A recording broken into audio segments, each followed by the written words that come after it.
Back in May, every member on this task force set out to draft a comprehensive blueprint that would serve as a guide to address the China threat. Today, they have delivered. I asked more than a year ago Speaker Pelosi to do a bipartisan task force. For 8 months, I negotiated with the Democratic leadership, and they agreed to it. But just the night before it was to be announced, they backed away.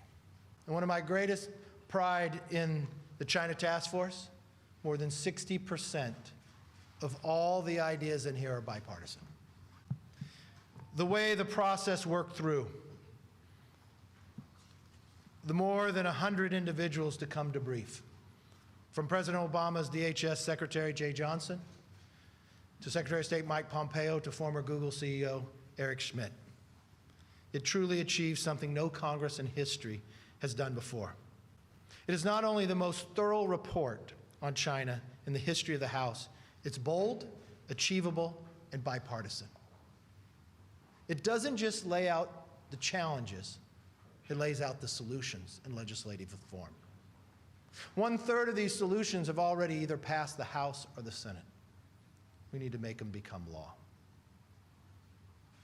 When you think of the future of this nation, you want to make sure that the next century is the American century. Go find the facts about what China did, the role that they played in this pandemic, the cover-ups, lying to the world. When you look at the damage that was done, I remember being in meetings in the White House back in January where Dr. Fauci and other members of President Trump's team wanted to go in. Our top scientists wanted to go to Wuhan to find out what was really going on. Their scientists wanted us to go to China. They wanted us to come in to help them figure out what was going on with this virus. And it was the Chinese Communist Party who stepped in and said, no, we're not going to let anybody in. They corrupted the World Health Organization to the point where WHO was saying it wasn't spread from human to human. It's critical that we hold China accountable. It's critical that we get the facts, and that's what the China Task Force did. Went and got the facts so that the rest of the world could see what really happened. Why Speaker Pelosi pulled back and would not be a part of this task force is an important question I think ought to be asked to her. Why won't Speaker Pelosi hold China accountable? Speaker Pelosi's bill that she's going to bring up to the floor maybe today, it's not a bipartisan bill, first of all. It was a very hyper-partisan bill. Billions of dollars of taxpayer money go to people here illegally. But what did Speaker Pelosi cut out from the First HEROES Act? She took out $600 million to police. She cut cops. She defunded police compared to HEROES 1 by the tune of $600 million, yet she gives billions of dollars to people here illegally.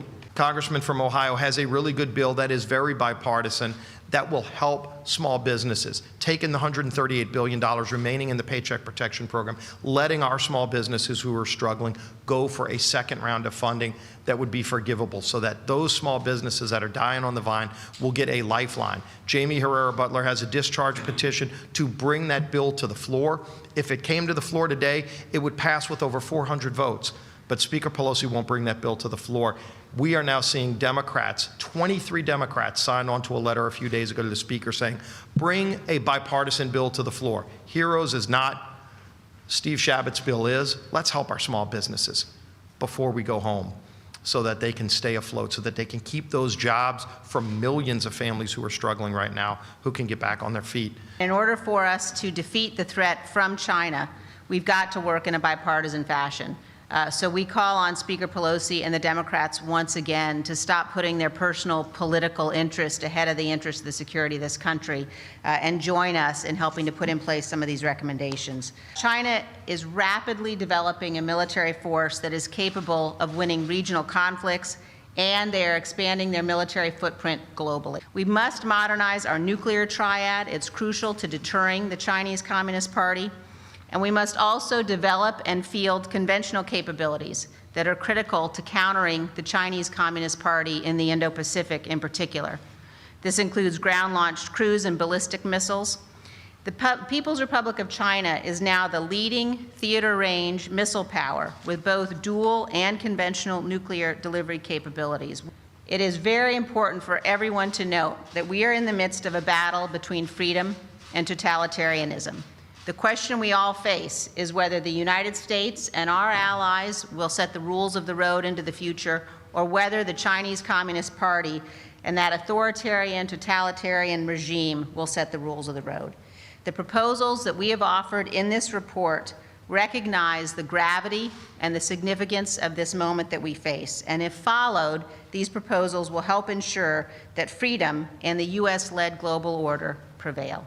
This isn't the first time in my career that I've experienced espionage from the Chinese Communist Party. In 1996, when I was a young federal prosecutor at the Department of Justice Public Integrity Section, there were reports coming in that China was trying to influence our elections. Sound familiar? And I was assigned to the campaign task force and prosecuted the Johnny Chung case. He pled guilty, and then he started to cooperate in what was probably the most fascinating prosecution that a young guy at that time could have had. And that's because the investigation revealed the fact that China Aerospace and the director of Chinese intelligence conspired to obtain military, technology, and satellites from the United States. Long story short, the PRC deposited money in Chung's Hong Kong bank account that he used to then influence the 1996 election. Recently, the Houston consulate of China was shut down after they got caught stealing biomedical research from MD Anderson in my home state, while at the same time attempting to steal the COVID vaccine, using it as a hub for espionage, stealing our vaccine so they could save the world from the very virus that they brought to the world. That is why this China Task Force report is so important, and it focuses on our foreign policy with the Chinese Communist Party. Let me thank Voice of America for translating the origins of COVID-19 into Mandarin, penetrating the Chinese firewall, getting it to mainland China so that the people of China could actually read the truth about their government. And this report went viral. President Xi's spokesman condemned the task force and the report itself. In fact, they dedicated an hour-long CGTN television propaganda piece debunking this report because they know it's true and they fear their own people more than anything. And so I want to thank Voice of America for that.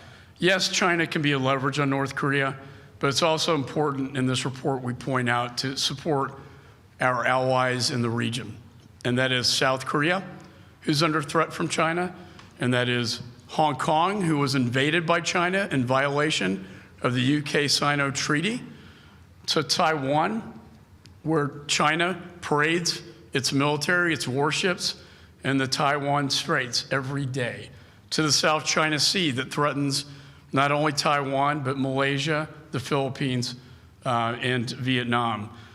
It's important that we work with our allies to win this global competition. And we talk a lot about the United Nations, how China has systematically taken over key positions in the United Nations, including the WHO, which failed in its #1 responsibility to alert the world to a global pandemic because Tedros was President Xi's handpicked candidate. We need to take more of these positions back, that not just the United States, but our allies, so that the body that we fund so much and pay so much money to can be better represented for freedom and democracy. I have a concern if you say if there's a transition in administration. This administration has been very strong of standing up to China. And there are reports publicly from the FBI that China wants to influence this election, and they have selected who they want to influence it with, that yes, they support Joe Biden to become president of the United States. The concern that I have, if you just go back to the Obama-Biden administration to 2011, what did President Obama said? He said, "We welcome China's rise. I absolutely believe that China's peaceful rise is good for the world and it's good for America." Maybe they did not know, or maybe he believed when they built the islands and told them that they would not weaponize them. He did not understand they were lying. Or what about in 2015 that Joe Biden said, "We want to see China rise"? Or what about just last year, Joe Biden when he said, China is not competition for us. I would hope Joe Biden would read this report and really see if he had not learned from the COVID experience, from a supply chain, from the actions taken by China, and what they are doing to the rest of our industries as well, that would be a real concern to me of why switching an administration would be wrong, and maybe a concern to me of why China wants to influence this election. The president said just recently that he was going to designate KKK and Antifa as terrorist organizations. I was concerned when I listened to Joe Biden try to claim that Antifa was not a group. I don't know what's on the streets then. I don't know what's causing a lot of these problems. And the concern that Joe Biden, in his own administration, my question would be to him as a follow-up, are those 13 people, along with his running mate, who funded people to be bailed out, are they still working? Because I know he still has the VP. My concern would be, too, is the independent person he selected happens to come from my home state, Senator Kamala Harris. She was the top cop, the Attorney General. I have watched in LA 2 sheriffs walk up and get shot in the head by just sitting in a car. I have not seen any comments from Kamala Harris. I know she went to California right after that. I did not hear of her visiting those 2. The times and again of what is transpiring here is wrong. We know it, and that's why in the Commitment to America, we invest in making sure our streets are safe and secure for all families and all neighborhoods. The president's action by making KKK and Antifa terrorist organizations, I applaud. We have to look at the Chinese threat from an economic battle space also, and also in space and what we're doing there. And that's what's incredible about this. It's not just the incredible legislation in a bipartisan way we have. We can use organizations like the Export-Import Bank and the Development and Finance Corporation and start looking at Chinese economic encirclement and actually direct our defense spending, our intelligence spending, and our infrastructure spending so that we can stop the encirclement that's going on in China and the Belt and Road Initiative. So it's not just the legislation that we can have, it's the money that we already have in our coffers, and it's the ability to use this report in order as a timeline, but also as a strategy to go after. And I'll tell you this, I think what we have up here with this group, and when you heard Chris Stewart, you hear the leader, and you hear people like Mike Gallagher, is that we have the opportunity right now to address this problem. That's why it's so bipartisan. That's why it's so important. And as an intelligence officer, a former intelligence officer, this policy document might seem boring to some people, but this is like the diehard of policy documents for geeks. So I think that's why people need to actually dive into this and make sure that they read this, and that's why I'm so proud to be on this task force. But there's things we can do outside of legislation with the groups we have now. And I think you need to look at the executive order from President Trump of May, right, May of 2020, when it comes to the DFC and actually how we can combat economic encirclement by the Chinese. Thank you. We would like to see a COVID relief bill, one that is bipartisan. Unfortunately, having done 4 of these relief bills, there's always seems to be a common denominator. When Speaker Pelosi gets involved, it always gets delayed. And in this last COVID relief bill that we've been trying to do, she's been the driving force behind it, and really the driving force of not having it happen. She told us in August we would not leave until we got one done, but she sent everybody home.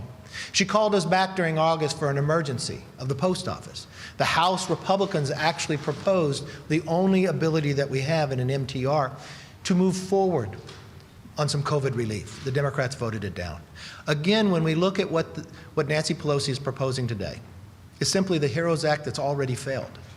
It still talks about marijuana more than it talks about jobs. The only deduction that they have is $600 million cutting of the police force when the streets are less safe today than they were before. So I do too. I do too. It's unfortunately. It's easy to answer. The answer is I want to have a bipartisan bill. I want to come to an agreement. I am more than willing to sit down and make sure we get one. Unfortunately, the Speaker will not move. That is why we have a discharge petition on the floor right now. Because of the Speaker's action, that is why she has 23 members of her own party warning her that they will sign the discharge petition for PPP. The fundamental part of what we actually proposed to make sure that people would keep their jobs, that small businesses would stay open. Remember history here, the very short history. When we did our first CARES bill, that Sunday when we came back in, what did Speaker Pelosi do? She blew up what even Schumer said he was agreeing to the day before and waited another week. After we got that passed and she got more money for the Kennedy Center, the only reason why she held it, then we were running out of money because it was so successful to help these small businesses pay their rent and pay their employees, that the Treasury Secretary asked not to change any legislative body, but to actually have more money put in. She famously, that late night in front of the refrigerator, told the nation no, and delayed it even further so more people were laid off. Each time we have tried to do this, she has stepped in to delay the process. There might be many reasons why she thinks that's smart. Maybe it's a political reason, but it's not smart for the people who are unemployed. Even her own number two said $600 on the unemployment extra, that is $15 an hour extra of what's being paid, is not a red line, and that people should actually change that. But she made it a red line to make it not happen. There are times and again that she has denied this from moving forward. So, when Treasury Secretary Mnuchin puts forth a plan that it could be bipartisan, we would seriously be able to look at that and make sure we move forward. But if Nancy Pelosi continues to run forward, it's not a $2.2 trillion bill. It's the exact same bill that she had before. All she does is put these fundamental cliffs in that it still goes out to 2.6. She's not serious about it.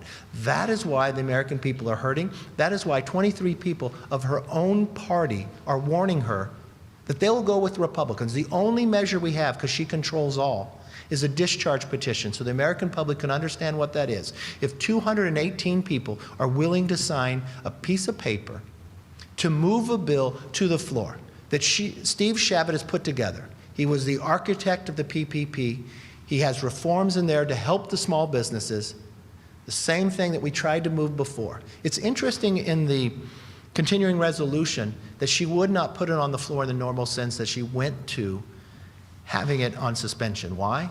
Because the Republicans would have an MTR. And we again would have fought to make sure that there would be COVID relief for the American public. The only thing that is holding up COVID relief for the American public is one person. The one person that has all the power in this House. The one person that has delayed every time we have done it before. Speaker Nancy Pelosi. So if your question was to me, yes, Republicans will be more than willing to support a bill to get relief. But the real question would be, is Nancy Pelosi going to deny us one more time? And she's not denying me. She's hurting the American public. Maybe she thinks it helps her politically come November.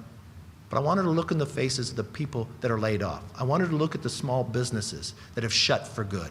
I want her to look at the schools that are fearful that they're going to have, that they don't have any liability protection because they're being sued, or they don't have the money to actually protect to have the PPE to go forward. It's interesting to me that in LA County, the own health department person says we're going to keep the schools closed until the election. No science based upon that. But this nation is too great for an idea so small as to play politics with COVID, and the Speaker knows better. Thank you.